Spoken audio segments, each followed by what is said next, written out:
වසර 3000කට පෙර ග්‍රීසිය තුළ පළමුවෙන් මැරමි ඔලිම්පික් උළෙල නූතන ඔලිම්පික් උළෙල ලෙස ප්‍රතිනිර්මාණය කරන්නේ බැරෝන් පියර් ඩි කූබර්ටින් නම් ප්‍රංශ ජාතිකයා විසින්. ඒ 1894 අවුරුද්දේ. ඒ අනුව පළමු නූතන ඔලිම්පික් උළෙල පැවැත්වෙන්නේ 1896 ග්‍රීසියේ ඇතැන්ස් නුවර. 2020 ටෝකියෝ ඔලිම්පික් උළෙල පසුගිය 23 වෙනිදා අති උත්කර්ෂවත් අන්දමින් ජපානයේ ටෝකියෝ නුවරදී ආරම්භුණා. තරගාංශ 339ක ක්‍රීඩා 33කින් සමන්විත මෙම ක්‍රීඩා උළෙල පැවැත්වෙන්නේ මල්ල ක්‍රීඩකයන් 11326කගේ සහභාගීත්වයෙන්. අන්තර්ජාලයේ ඇතැම් වෙබ් අඩවි වාර්තා කරන අන්දමට මේ ඔලිම්පික් ඉතිහාසය තුළ වැඩිම වියදමක් දරා පවත්වනු ලබන ඔලිම්පික් උළෙල. එම මුදල ආසන්න වශයෙන් ඩොලර් බිලියන 15.4ක් බව සඳහන් වෙනවා. COVID-19 වසංගත තත්ත්වය හමුවේ වුවත් බොහෝ අභියෝග ජයගනිමින් පවත්වනු ලබන 2020 ටෝකියෝ ඔලිම්පික් උළෙල පිළිබඳවත් ඔලිම්පික් ඉතිහාසය පිළිබඳවත් අපූර්ව කරුණු 5ක් අද වීඩියෝ තුලින්.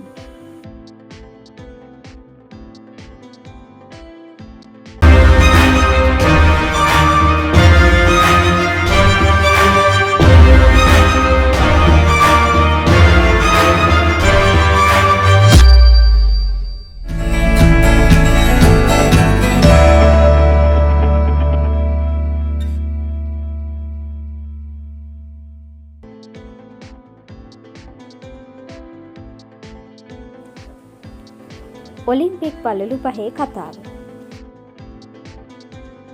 මේක නම් ඔබටත් තියෙන ප්‍රශ්නයක් වෙන්න ඇති.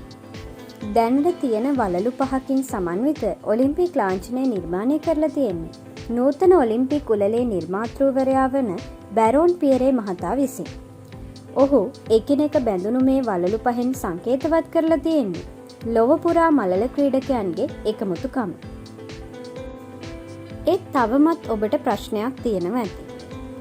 ඒ තමයි දැනට අපි දන්න මහද්වීප 7ම මේ වලලු පහ ඇතුලේ තියෙන්නේ කොහොමද කියලා. ජනශූන්‍ය ඇන්ටාර්ටිකා මහද්වීපය නොසලකා හැරියත් තවත් මහද්වීප 6ක් ඉතිරි. ඒක වෙන්නේ මෙහෙමයි. ඔහු මහද්වීප 5 නම් කරලා තියෙන්නේ උතුරු ඇමරිකානු මහද්වීපය සහ දකුණු ඇමරිකානු මහද්වීපය ඇමරිකාව ලෙස එක් මහද්වීපයක් ලෙස සැලකලා. ඒ අනුව ආසියාව, යුරෝපය, ඇමරිකාව, අප්‍රිකාව සහ ඕෂීනියාව, එහෙමත් නැත්නම් ඕස්ට්‍රේලියාව මේ ඔලිම්පික් වලලු පහ නිරූපණය කරලා තියෙනවා. තවත් විශේෂයක් තියෙනවා. ඒ මේ වලලු පහේ පාටවල. ඒ වෙද්දි ලෝකයේ තිබුණ සෑම ජාතික ධජයකම මේ පාට පහෙන් එකක් හෝ අඩංගු වෙන විදියටයි ඔහු මේ නිර්මාණය කරලා තියෙන්නේ. 2020 ඔලිම්පික් ලාංඡනයත් හරි අපූර්ව නිර්මාණයක්. එහි අඩංගු වර්ග 3ක ඍජුකෝණාශ්‍රාකාර හැඩ විවිධ රටවල්, බහුවිධ සංස්කෘතීන් සහ චින්තන ක්‍රම නියෝජනය කරනවා. එය විවිධත්වය තුළ එකමුතුවේ වැදගත්කම කියා පානවා. ඔලිම්පික් ලෝකය සම්බන්ධ කරන වේදිකාවක් ලෙස විවිධත්වය අගය කරන බව එයින් විද්‍යමාන වෙනවා. මේ සුවිශේෂී නිර්මාණය සිදු කරන්නේ අසාවෝ ටොක්ලෝ නම් ශිල්පියෙක් විසින්. සෑම වසර 2කටම වරක් ඔලිම්පික් උළෙලක්. ඔබ කල්පනා කරේ අපිට වැරදුනා කියලා නේද? නැහැ. අපිට නම් කිසිම වැරදීමක් උනේ නැහැ. එහෙමනම් මේක වෙන්නේ කොහොමද? ඒක වෙන්නේ මෙහෙමයි. ඔබ අපි කවුරුත් පොදුවේ ඔලිම්පික් ලෙස හඳුන්වන වසර 4කට එක් වතාවක් පැවැත්වෙන මේ ඔලිම්පික් උළෙල ඇත්තටම හඳුන්වන්නේ ගිම්හාන ඔලිම්පික් උළෙල කියලා.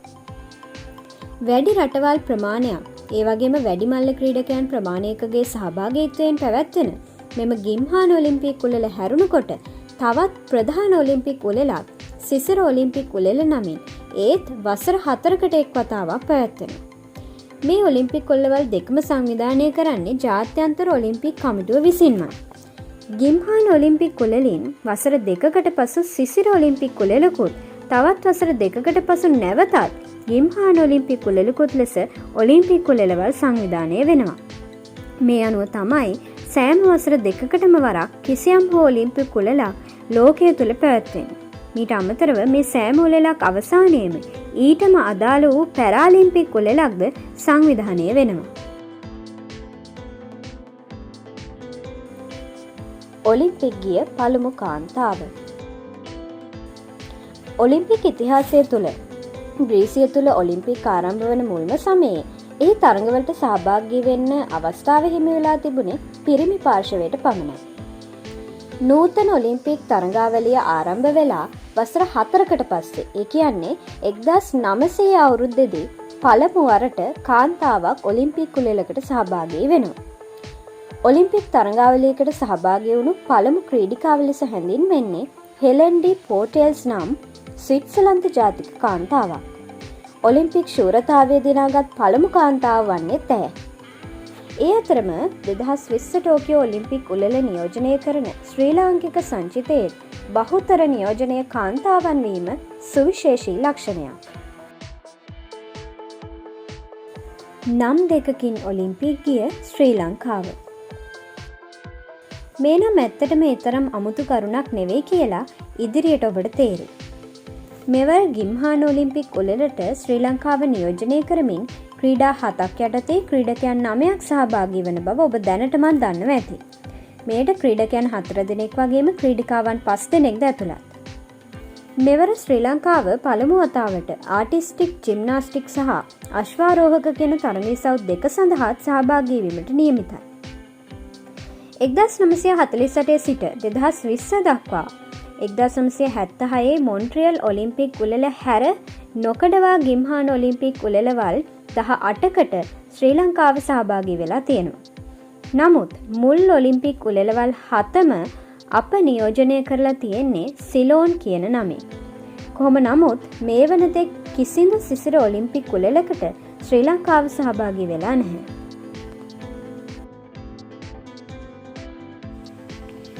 ජපන නම් හපනෙක්. මේක අපි නිතරම අහලා තියෙන කතාවක්නේ. ඔලිම්පික් ඉතිහාසය තුලත් ඔවුන් මේ කතාව සත්‍යයක් බව සනාථ කරලා තියෙනවා. 2020 ටෝකියෝ ඔලිම්පික් උළෙල කියන්නේ ජපානයේ පැවැත්වෙන සිව්වන ඔලිම්පික් උළෙල. 1940 ගිම්හාන ඔලිම්පික් උළෙලටත් සත්කාරකත්වයේ දැරීමට නියමිතව තිබුණේ ජපානයේ. නමුත් යුදමය වාතාවරණය හමුවේ ඒ ඔවුන්ට හිමි වුණා. ටෝකියෝ තමයි දෙවරක් ගිම්හාන ඔලිම්පික් උළෙලවල් පැවැත්වුණු ආසියාවේ පළමු නගරය. ඔලිම්පික් උළෙලකට සත්කාරකත්වයේ දැරීම කියන්නේ ලෙහෙසි පහසු කාර්යයක් නම් නෙවෙයි. මෙවැනි වසංගත තත්ත්වයක් හමුවේ වෙනක් සිදු කිරීම දසදහස් වාරයක් අපහසු කර්තව්‍යයක්. 2020 ඔලිම්පික් උළෙල අවලංගු නොවි දිනකල් තබා හෝ පැවැත්වුණු එකම ඔලිම්පික් උළෙල. 2020 ටෝකියෝ ඔලිම්පික් උළෙල පැවැත්වීමට නියමිතව තිබුණේ 2020 ජූලි 24 වෙනිදා සිට අගෝස්තු 9 වෙනිදා දක්වා. නමුත් ඔබ අප කවුරුත් දන්න විදියට කොරෝනා වසංගත තත්ත්වය හමුවේ ලෝපුරා ඇති වුණු වාතාවරණය එය 2021 වසර දක්වා කල් දමන්නට සමත් වුණා. මේ නිසා සිදුවුණු පාඩුව කොච්චරක් කියලාද ඔබ හිතන්නේ?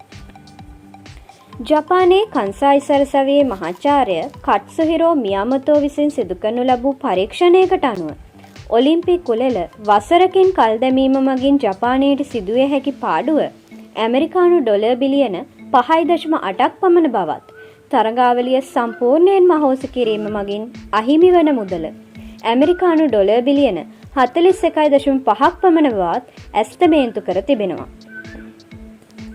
ගොඩනගන ලද යටිතල පාසුකම් නිසියාකාරව නඩත්තු කිරීම සඳහා වැයවන අධික මුදලත් සංචාරකයන්ගේ නොපැමිණීම නිසා සිදුවන පාඩුවත් මෙයට ඇතුළත්.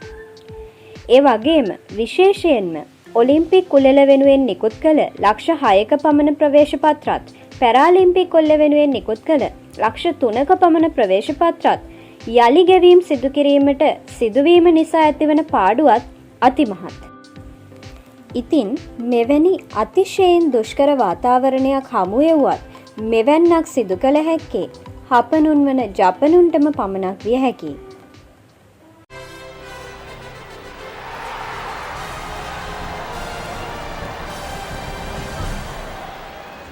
Welcome back to the baby games. We've got it all for you. The struggles. Oh, the intensity. The triumphs. First up, gymnastics. The American. Working it. Just look at that concentration. 10-meter toddle, one of the marquee events at any baby game. And there they go. China running away with it. Oh, looks like he's stuck on the line. And here comes Argentina on the outside. But China does it for gold. Back to gymnastics.